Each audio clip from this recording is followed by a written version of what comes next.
Dear students, today I am going to discuss on the topic Pleistocene climatic conditions, its causes and evidences. Now let me introduce about this topic. The Pleistocene epoch is one of the important landmarks in the history of human civilization. It is the period of climatic fluctuation. The most striking feature of the Pleistocene epoch was the slow lowering of the temperature of our planet, the Earth. At various times, much of it was covered by a vast sheet of ice known as glaciation, and it was extremely cold and varied from dry to wet.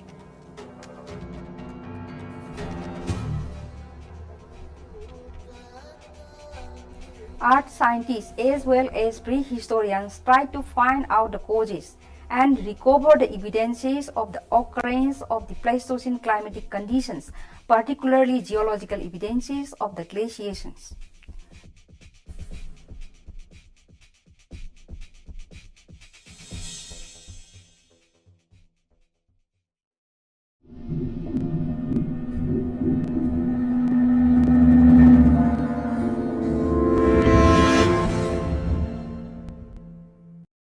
Now let's come to the next point, causes of glaciation. Pleistocene was an epoch of great climatic fluctuation. Those fluctuations occur repeatedly at frequent intervals and produce dramatic changes in the deposition of water level. The exact reason behind this situation is not known, but attempts have been made to explain it. Two types of theories are found in these contexts. They are astronomical and geographical, that is, plate tectonic.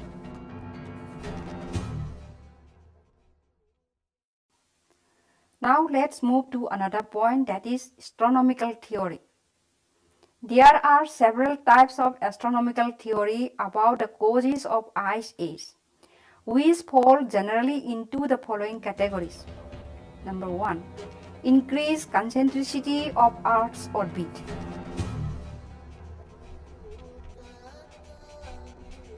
Number 2. Change in the intensity of solar radiation. And number 3. The Earth passing through cold regions of space. And lastly, number 4. Ice dumped directly from the space. There are two opinions. One is a hypothesis and the other one is a theory to determine the cause of Pleistocene climatic change. These are, number 1 is Kroll's hypothesis and number 2 is Simpson's theory. In the 19th century, James Kroll published the calculation of how the gravitational pulls of the Sun, Moon and planets subtly affect the Earth's motion and orientation.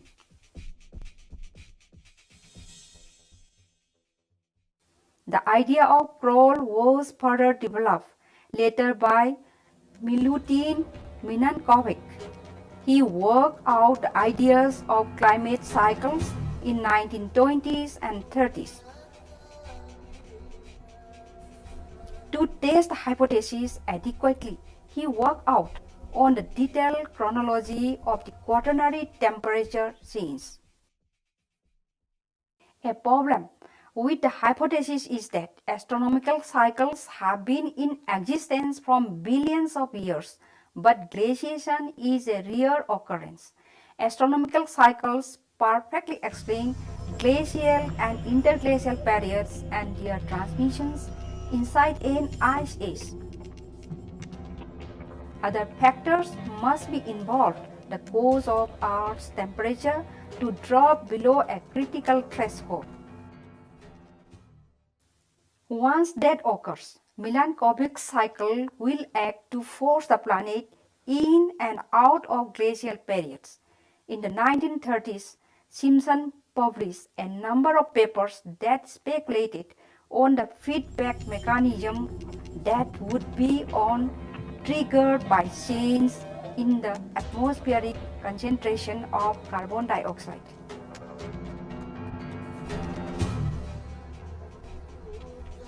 In 1934, he suggested that an increase of solar radiation might bring some changes on an ice age.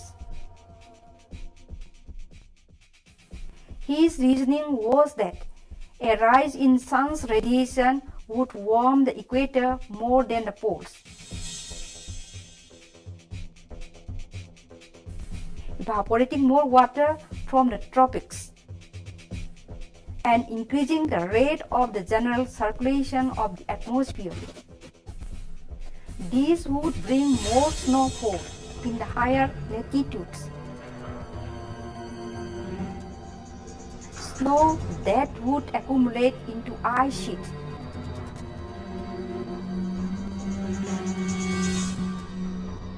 The albedo of the ice sheets would cool the poles. Furthermore, the ice which enters the sea from these regions will have a large effect on the remote regions, cooling the entire hemisphere. Now come to the next point, geographical theory, that is plate tectonic. The theory is based on geographical changes that occur in the earth at the close of the tertiary period. It advocated a drastic alteration of climatic conditions. According to T.C. Sharma in 1974, in the Pleistocene age, ice sheets originated at the poles. The movements of Earth's plates on plate tectonic also appears to play a role. The position of a continent affects its climate. The landmass at high altitudes are more likely to be cold and provide the conditions for glaciers to form. The changes caused by plate tectonic also include uplift brought on by plate collision, mountain ranges formed by overriding each other, and oceanic ranges created by plates moving away from each other. These movements allow some changes on Earth's composition and could bring some changes on the climatic condition, which is conducive to an ice age. The lithosphere plates continued to shift during the Pleistocene, but continents essentially were in their modern position.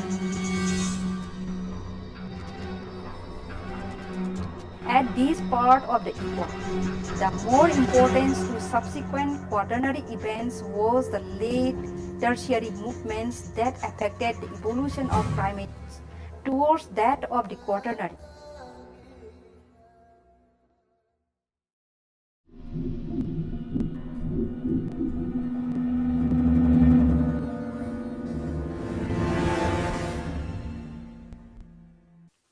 Now come to the next point, evidences of glaciation. The Pleistocene epoch is a period of radical climatic fluctuation, and this is supported by different geological evidences. Among the evidences, mention may be made of the presence of moraines, river terraces, loess, sea level changes, raised sea beaches, and soil creeps. Among these evidences, river terraces are considered to be archaeologically significant because these occur in stratified condition, while the remaining other evidences occur in unstratified position. Here our main concern is on moraines, river terraces, and sea level changes.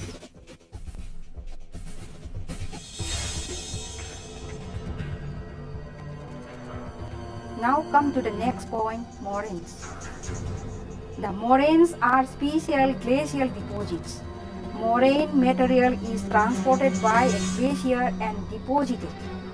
They are unstratified deposits of many materials or soil, pieces of stones or boulders, stone tools or any other artifacts that accompanies the glacier in their journey on slopy paths.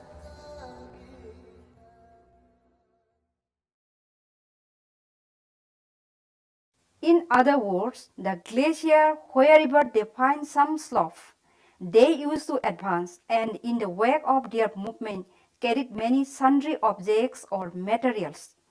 6 types of moraines have been identified by Whelan in 1945, which were found to be effective to form recognizable landforms and thus stand as evidence of glacioclimatic fluctuation during the Pleistocene.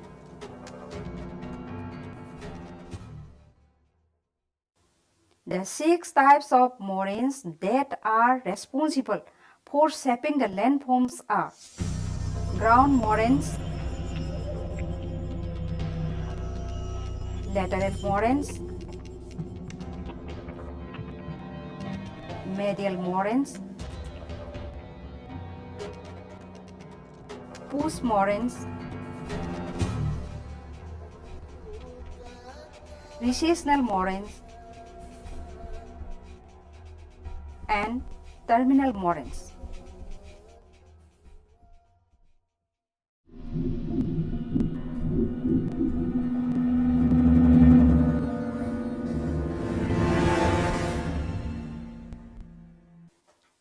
Now let's come to the next point, river terraces.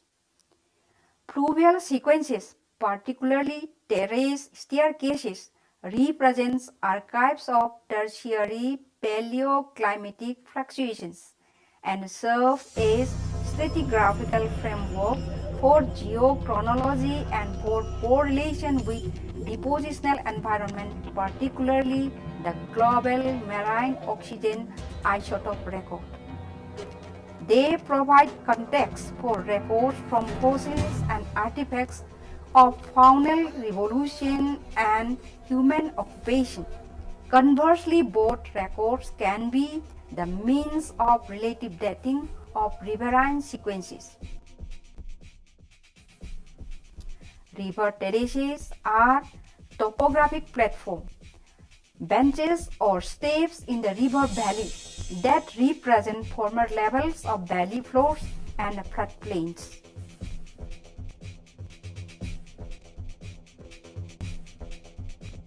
Throughout much of the world, beach lines and river terraces were formed during the glacial period. At present, they lie above the sea level or river floodplain.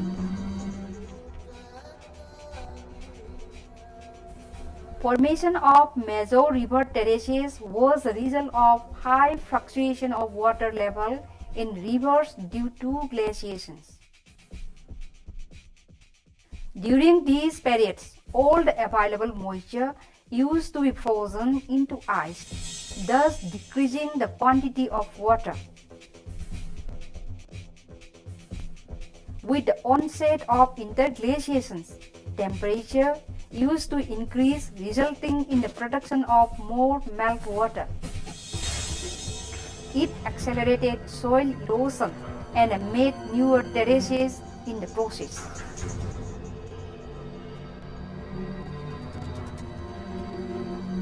During the Pleistocene period itself, in the tropical regions, that is in contrast to glaciation,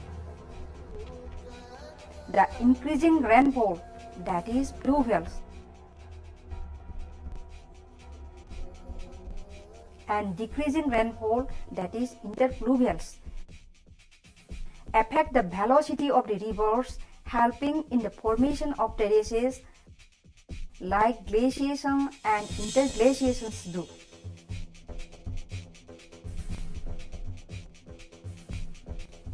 The material of the terrace is laid down during the aggradational period.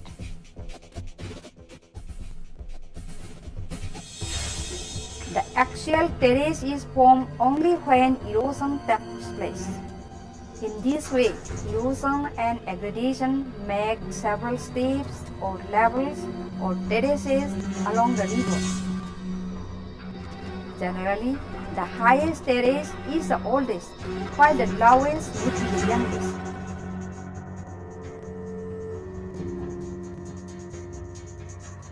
The lithic tools found on various terraces, thus, would be dated depending on the study of various terraces.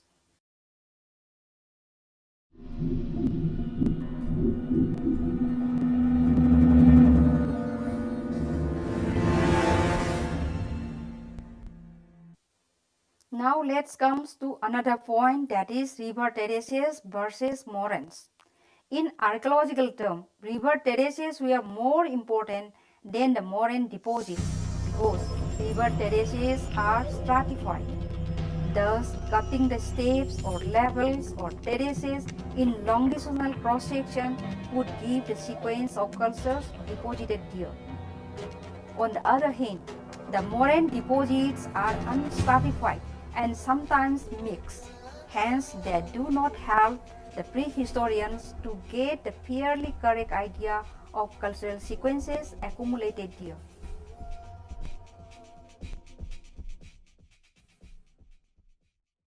Now let's come to another point, that is sea level changes.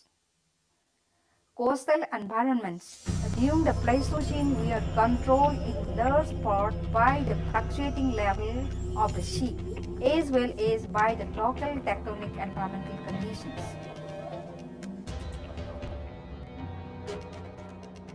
As a result of many glaciations on land and the subsequent release of meltwater during interglacial times, sea level has fluctuated almost continuously between interglacial levels, like the present day. During maximum glaciation times, about 18,000 years ago, sea level was more than 100 meters lower. At that time, all the continental land areas were larger. Extensive areas of world's continental shelves were exposed to weathering.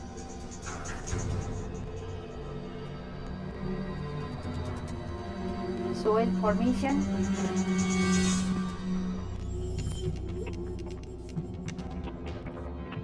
fluvial and aeolian activities, and these areas were inhabited by plants and animals.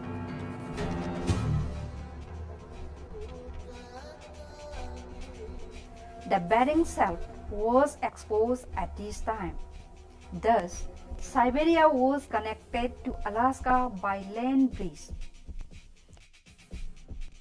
It allowed intercontinental migration of animals, including early humans.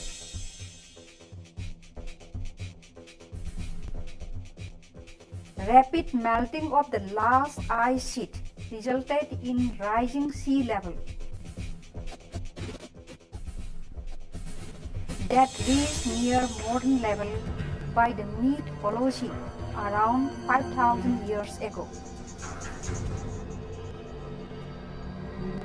As a consequence, Pleistocene coastal environments were submerged below the sea level in most parts of the world. Carl W. Budger termed this effect of glaciation as glacio-eustatic change in 1971. Fortunately, some coastal areas of the world were undergoing tectonic uplift during Pleistocene period. As a result, older shorelines and their deposits were exposed above the modern sea level. The highest sea level prior to the modern level occurred around 125,000 years ago. Sea level at that time was about 6 meters higher than it is today.